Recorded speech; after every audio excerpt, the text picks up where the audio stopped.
Welcome back, FMT100. We're in Unit 8. This happens to be Section 2, and we're looking at the dial indicator method of coupling alignment. And we're looking specifically at coupling alignment only because, for the most part, we can usually do everything we need to do for belts and sprockets, pulleys and sprockets, usually with just a straight edge. However, when we start doing couplings, it gets a little bit more funky. So we actually now we're looking specifically at the shafts and the coupling faces. And we're going to look and get those aligned so everything's parallel. The shafts are parallel and on the same axis with each other, and the faces of the couplings are also parallel. And we get to use a dial indicator for that. A dial indicator is a measuring device. It can measure small differences, smaller than a thousandth of an inch, but we usually just see it as a thousandth of an inch.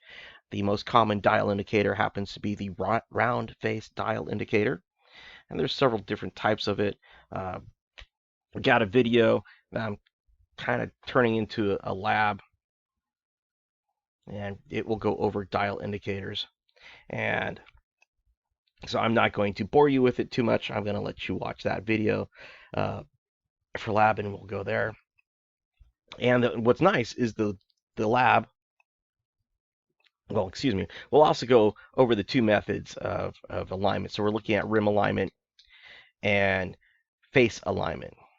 And we got face and rim alignment, so we can combine kind of the two.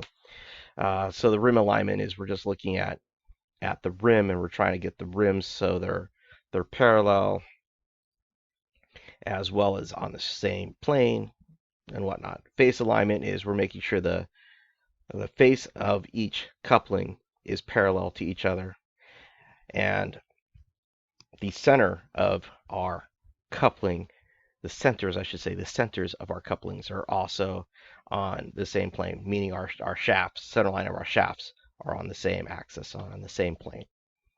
So yeah, and then if we combine them together, we get the rim and face, and that tends to be one of the methods that you can do real quick. The rim and face, if you've got a pretty decent setup and you know it's pretty solid as far as your component, your gearbox, pump, whatever, and your motor, and everything was kind of just shifted a little bit, and now you just need to bring it back together and make sure it's perfectly aligned. Rim and face is usually going to be an easy one to do. And with this, you're just taking the readings from the rim of the flange and the face of the flange at the same time. And you're usually doing it from the prospect, or you're using the fixed component. So either the gearbox or the pump or whatever, that's going to be your fixed, and then you're taking the readings off of the couplings face that's connected to the motor. So that's what we're going to do there. And like I said, the video does a really nice job for it. And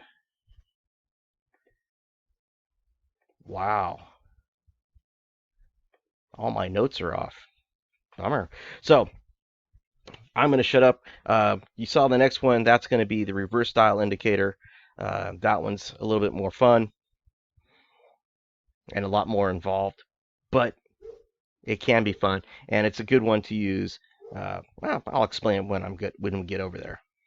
So, like I said, we'll have a video for this one in lab, and I'll explain more in the next section.